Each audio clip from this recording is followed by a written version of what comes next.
하나님의 말씀 구약과 신약 두 군데 보도록 하겠습니다. 하박국 3장 2절 말씀입니다.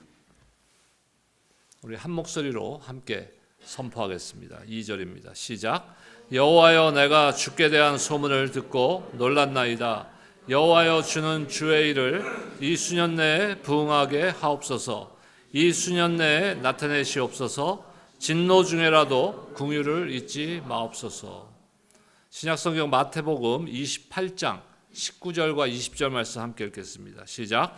그러므로 너희는 가서 모든 민족을 제자로 삼아 아버지와 아들과 성령의 이름으로 세례를 베풀고 내가 너희에게 분부한 모든 것을 가르쳐 지키게 하라. 볼지어다 내가 세상 끝날까지 너희와 항상 함께 있으리라 하시니라. 아멘.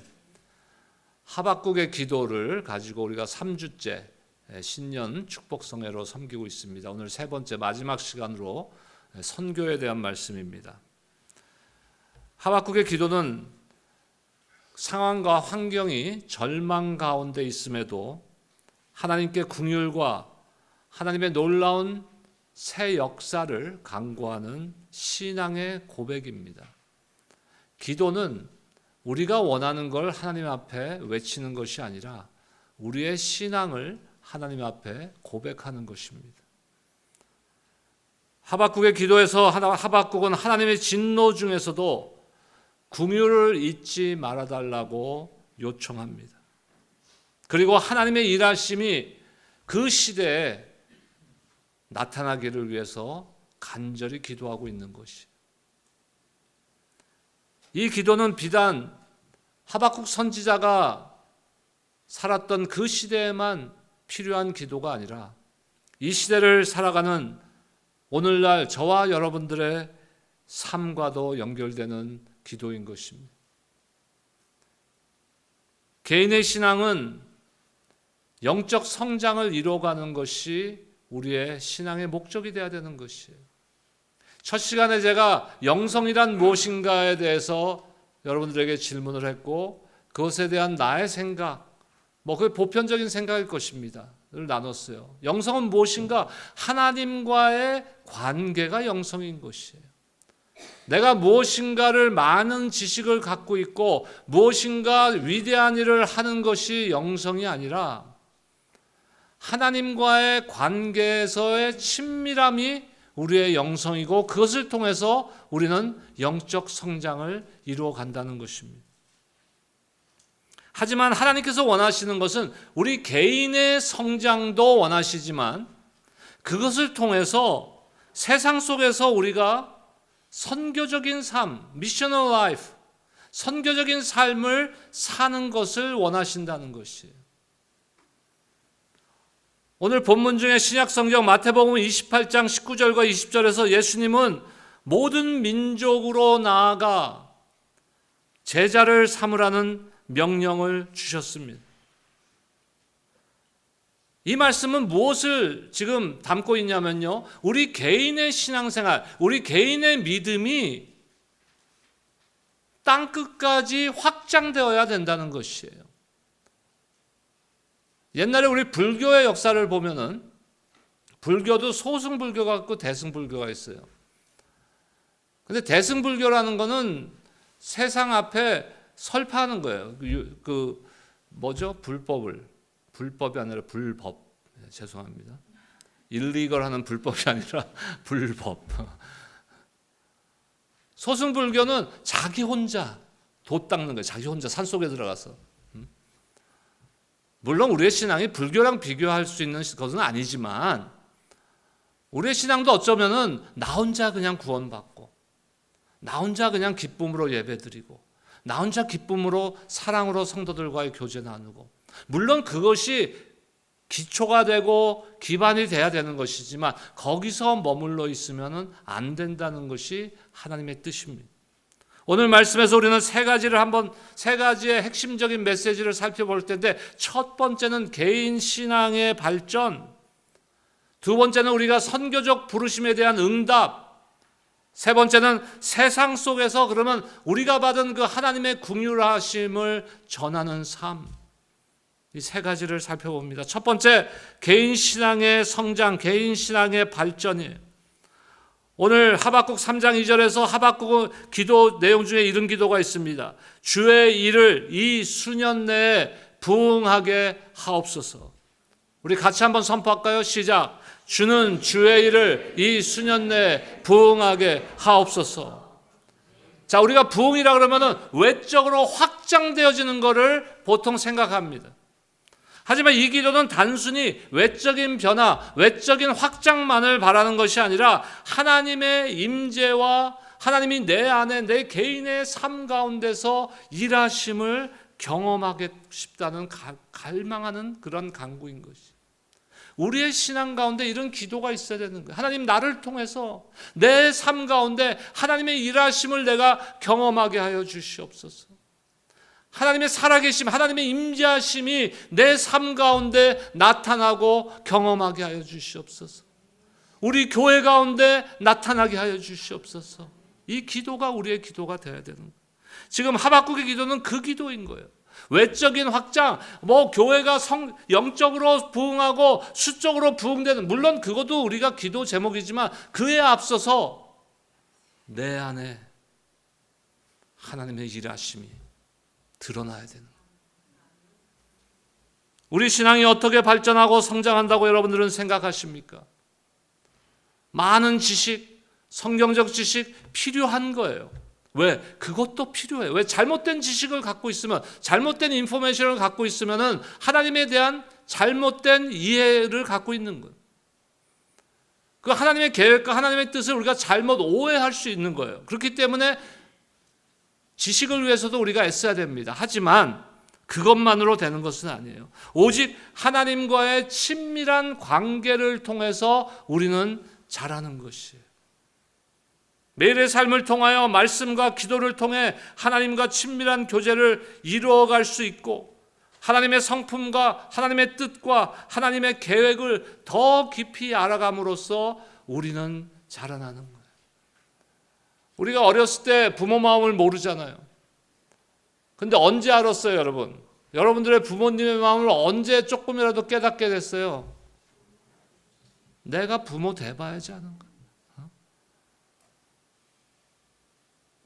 마찬가지로 하나님의 마음을 알려면 우리가 성장해야 되는 거예요. 우리가 성장해야 돼요. 하나님과의 관계, 하나님의 친밀함, 이것이 영성이고 우리 신앙이 발전하며 성장하는 유일한 길입니다. 그래서 시편 기자는 시편 119편 105절에서 주의 말씀은 내 발의 등이요 내 길의 빛이니이다 이렇게 선언하고 있는 거예요. 내 발의 등은 뭡니까? 나를 선한 길로 인도해 주시는 하나님이시라는 거예요. 우리는 우매한 존재들이에요. 이것을 저와 여러분들이 인정해야 돼요. 우리가 아무리 똑똑한 척해도 우리는 우매한 존재들이에요. 하나님의 지혜에 진짜 발끝도 다다를 수 없는 우매한 존재라는 것이에요. 그래서 우리는 누구의 인도하심을 받아야 됩니까? 선한 목자 대신, 우리 오늘 찬양했잖아요.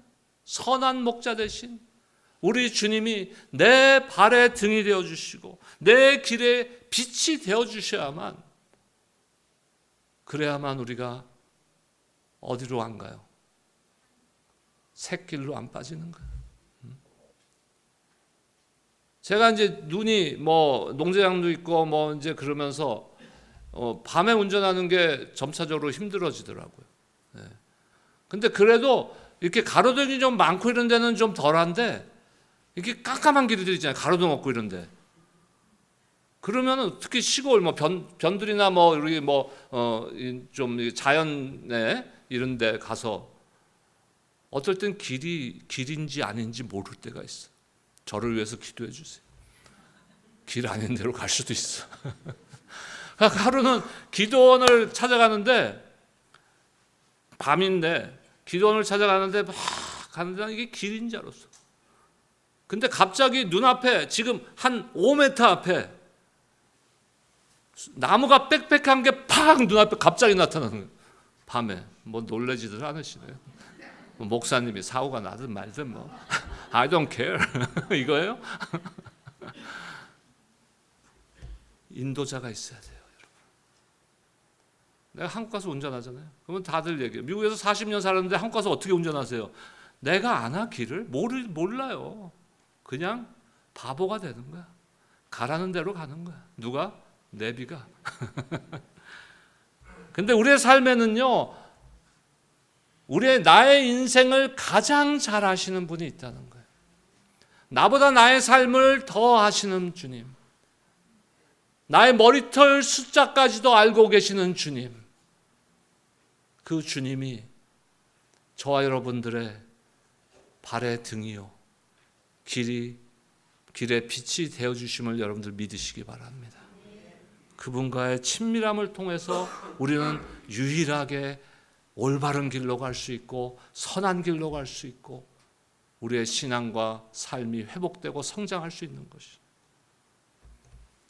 매일 삶 가운데 성경 말씀이 제시하는 하나님의 말씀을 묵상하고 기도하고 하나님께 나아가는 저와 여러분들이 되시기를 주님의 이름으로 축원합니다. 그때 하나님의 말씀이 우리의 삶을 선한 길로, 축복의 길로, 은혜의 길로 인도해 주실 줄로 믿습니다. 또한 하박국의 기도는 개인적인 회개와 혁신과 변화를 포함하고 있다는 사실을 우리는 알아야 되는 거예요. 지난번에도 잠깐 말씀드렸지만 우리에게 꼭 필요한 인식이 있어요. 그 인식이 없으면 우리의 신앙은 죽은 신앙으로 갈 수밖에 없는 거예요. 그 인식이 뭡니까? 내가 잘못 생각할 수도 있다는 인식이에요. 내가 잘못 알고 있을 수도 있다는 인식. 그래서 하나님이 가르쳐 주시는 말씀 가운데 내 생각이 틀렸다는 것을 발견하고 내 생각을 고치려고 하는 그런 우리가 결단이 있어야 되는 거예요. 요한일서 1장 9절 말씀 보겠습니다. 함께 읽겠습니다. 시작. 만일 우리가 우리 죄를 자백하면 그는 미쁘시고 의로우사 우리 죄를 사하시며 우리를 모든 불의에서 깨끗하게 하실 것이요. 아멘. 이 땅에 그 누구도 자신의 죄를 스스로 사할 수 있는 사람은 없어요. 우리 스스로 우리가 의로워질 수 없어요. 우리의 불의를 의롭다고 해주실 수 있는 분은 오직 예수 그리스도 한 분밖에 없음을 여러분들 믿으시기 바랍니다. 그래서 날마다 우리가 나의 죄 인정과 고백이 필요한 것이, 하나님께서는 우리가 우리의 죄를 인정하고 그 앞에 고백하는 것을 원하십니다. 우리가 고백할 때 주님께서는 우리에게 약속하십니다. 너희 죄가 주홍 같을지라도 눈과 같이 희어질 것이요 진홍같이 붉을지라도 양털같이 되리라. 아멘. 우리 스스로 결단하는 것은요, 죄를 100을 지었는데 내가 50으로 내릴 수는 있어요. 하지만 이 하나님의 말씀과 같이 완전히 하얗게 너희 죄 없다라고 선포하실 수 있는 분은 하나님 한 분밖에 없다는 것이죠. 그렇기에 우리는 날마다 우리의 삶을 돌아보며 하나님 앞에 회개의 기도를 드려야 되는 거예요. 두 번째 오늘 생각해야 될 문제는 내 개인의 신앙의 발전을 뛰어넘어서 이제 하나님의 그 거룩한 선교적인 부르심에 내가 응답해야 된다는 것이, 이거는 옵션이 아닙니다. 내가 해도 되고 안 해도 되는 것이 아닙니다. 이거는 우리의 사명인 것이. 오늘 또 하나의 본문으로 제가 선택한 마태복음 28장 19절 20절 말씀을 우리가 알고 있는 뭐라 그럽니까? Great Commission, 지상 대사명이라는 것이. 이건 1차적으로 누구에게 지금 명령하신 사명이에요? 예수님의 제자들에게. 근데 그 제자들이 또 제자를 만들고 그 제자들이 또 다른 제자들을 만들고 그것이 이제 2000년이 흘러나오면서 그 제자도를 실천해야 되는 사명이 우리한테까지 이어오고 있는 것이. 이 사명은 단지 제자들에게만 국한된 사명이 아니라 전 세대, 전 성도들, 전 교회, 모든 시대의 교회들에게 주어진 거룩한 주님의 부르심입니다. 개인의 신앙이 성장할수록 그 신앙은 자연스럽게 어떤 모습이 나타나야 될까요? 선교적인 삶의 모습이 나타나야 되는 것이. 지난번에 우리 피로성 교사님하고 어떤 그 교제하는 가운데 어떤 대화를 하는데, 사역에 그러면 사역자들이나 우리 섬기는 종들이 신실함을 어디서 우리가 알 수 있느냐? 그분의 섬김이 어떻게 신실하다는 걸 알 수 있느냐? 그분의 신앙이 어떻게 신실한 신앙인 것을 우리가 판단할 수, 우리가 100% 판단 못하죠. 하나님만이 하실 수 있지만 열매를 보면 알 수 있다는 것. 이 열매가 어떤 결과물을 말씀드리는 건 아닙니다. 어떤 사역을, 대단한 일을 해내는 열매를 말씀드리는 게 아니라 삶 가운데 그리스도의 향기가 나타나야 된다. 나는 여러분 신앙에 여러분들이 도저히 따라올 수 없어요. 나 따라오려고 그러지 마세요. 이 경지는 나만이 있는 경지예요. 내가 그렇다는 거 아닙니다. 오해하지 마세요. 만약에 그렇게 얘기했는데 내 삶은 살펴보니까 목사님 개인의 삶을 보니까는 이건 죄송한 말씀이지만 엉망진창인데 이러면 나의 신앙은 다 거짓이에요. 그거는 왜 나의 예를 들을까요? 제가 여러분들 예 들면은 또 시험에 들 수도 있고, 그러니까 내 스스로 그냥 그래 내가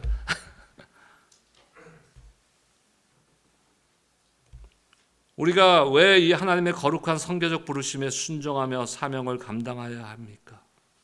무엇이 선교적 삶을 살아야 되는, 교회가 선교적 교회로 변화되어야 되는 동기이냐? 이 질문이에요. 하박국의 기도에서 진노 중에라도 긍휼을 잊지 마옵소서 합니다. 무엇을 잊지 말라고요? 긍휼을. 누구의 긍휼입니까? 이거는 하나님의 긍휼이에요. 하나님의 긍휼. 다시 말해서 하나님의 긍휼이 우리의 선교적 삶, 선교적 교회가 되어야 되는 동기이고 이유라는 것이, 우리는 하나님의 사랑을 경험했기에 그 사랑을 세상에 나누어야 합니다. 하나님의 사랑을 경험했기에. 그래서 하나님께서 우리를 내가 너를 지명하여 불렀나니 너는 내 것이라. 너희가 물 가운데 지날 때로도 물이 너희를 침몰치 못할 것이며 불 가운데 지날 때도 불이 너희를 해치 못하리라. 왜요? 왜 그 약속을 하십니까? 내가 너를 자녀로 삼았기 때문에. 하나님의 긍휼하심. 우리가 하나님의 긍휼하심을 입었다면 이제는 그 긍휼함을 다른 이들에게 나누어줘야 돼요. 물론 이 시대에 교회 안에도 복음이 필요합니다. 교회 출석한다고 해서 100% 우리가 천국에서 만난다는 보장이 없어요. 그렇기 때문에 교회 안에서도 날마다 강단에서 참된 복음, 진리의 복음이 선포될 수 있도록 여러분들 기도하셔야 됩니다.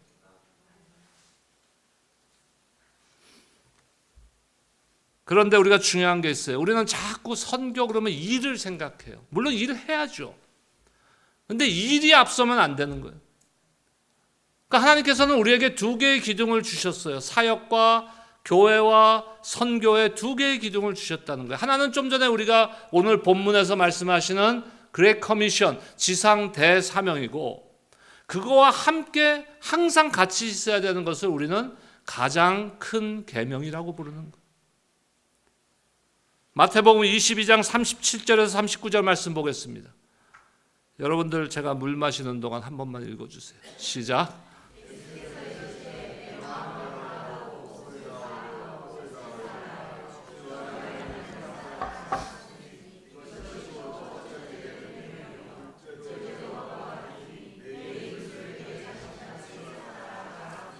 물론 이것은 구약에서도 선포되었던 말씀입니다. 근데 이 계명을 한마디로 요약하면 뭡니까? 하나님 사랑, 이웃 사랑이에요. 근데 중요한 것은 하나님 사랑이란 건 우리가 하나님을 사랑한다라는 의미이지만 누가 먼저 사랑했어요? 하나님께서 나를 먼저 사랑하셨다는 거예요. 하나님께서 나에게 긍휼을 베풀어 주셨다는 거예요. 그 사랑, 그 긍휼을 받은 우리가 이제는 하나님을 사랑하며 이웃을 사랑해야 된다는 것이. 그리고 선교적 사명의 동기와 근거는 바로 이 사명과 긍휼입니다. 하나님의 사랑과 긍휼이 우리 사명의, 선교적 사명의 동기이자 이유인 것이. 사도행전 1장 8절을 보면은 선교가 그러면 어디를 말씀하시는 건가를 분명하게 지금 말씀해 주고 계십니다. 사도행전 1장 8절 말씀 함께 선포하겠습니다. 시작. 오직 성령이 너희에게 임하시면 너희가 권능을 받고 예루살렘과 온 유대와 사마리아와 땅끝까지 이르러 내 증인이 되리라 하시니라. 물론 이것이 실제로 내가 예루살렘에서 해야 되고 유대에서 해야 되고 사마리아에서 해야 되고 땅끝까지 가야 되고 이것만을 의미하는 것은 아니에요. 중요한 것은 시작이 예루살렘이라는 것이에요. 예루살렘은 유대인들에게 어떤 것을 의미합니까? 자신들이 있는 곳, 자신의 조상들이 있었던 곳. 우리의 예루살렘은 어디입니까, 여러분? 우리의 가정, 우리의 직장, 우리의 이웃, 우리가 섬기는 OC 우리 교회 이 주변 커뮤니티, 이것이 예루살렘. 여기를 우리가 외면한 채 땅끝까지 가는 것은 의미가 없는 것이. 여기를 그럼 어떻게 해야 됩니까? 내 삶이 선교적 삶이 돼야 되는. 마지막 세 번째로 우리가 생각할 것은 그 받은 긍휼로 이제는 세상을 변화시켜야 된다는 거예요. 저를 한번 함께 선포합시다. 긍휼로 세상을 변화시키자. 마태복음 5장은 산상수훈입니다. 산상수훈 중에 8복의 말씀 중에 한 복이 뭡니까? 긍휼히 여기는 자는 복이 있도다. 긍휼히 여기는 자, 다른 이들에게 긍휼을 베푸는 자는 복이 있다는 것이. 그렇다면 여기서 말씀하시는 긍휼은 무엇을 포함합니까? 우리는 여기서 참 때로는 잘못 오해하는 경우가 있어요. 얼마 전에 우리 대한민국에 큰 비행기 사고가 났잖아요. 대다수의 거의 대부분이 다 죽었어요. 그 죽은 사람들과 그 가족들을 볼 때 어떤 마음이 듭니까? 연민의 마음이 들죠. 어쩌다 저런 사고를 당할까? 가족들은 마음은 어떨까? 그 마음이 필요하죠. 그게 출발점이에요. 하지만 그것을 우리는 긍휼로 생각하면 안 돼요. 그래서 예수님께서 긍휼이라는 것을 잘 설명해 주신, 성경 가운데서 잘 설명해 주신 부분이 있습니다. 그게 어디입니까? 선한 사마리아인. 길에서 강도 맞은 자를 만났을 때 그 사람은 어디론가 바쁘게 가고 있었지만 그 강도 맞은 자를 위해서 자기 시간을 희생했어요. 그를 돌보고, 그리고 주막으로까지 자기 그 짐승의 나귀에 태워갖고 주막으로까지 데려가서 주막 주인에게 내가 가진 돈이 이게 단데 이거 드릴 테니까 잘 돌봐주시라. 근데 이게 부족하다고 해서 스탑하지 말고 더 해라. 할 수 있을 때까지 해라. 내가 돌아오는 길에 갚아주겠다. 그 돈을. 이것이 긍휼이에요.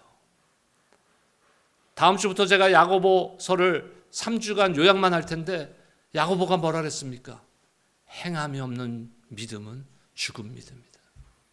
아, 불쌍하다. 긍휼 아니에요. 하나님께서 아담과 이브의 죄 때문에 저 백성들이, 저 인간들이 다 죽게 되었구나, 죽었구나, 불쌍하다.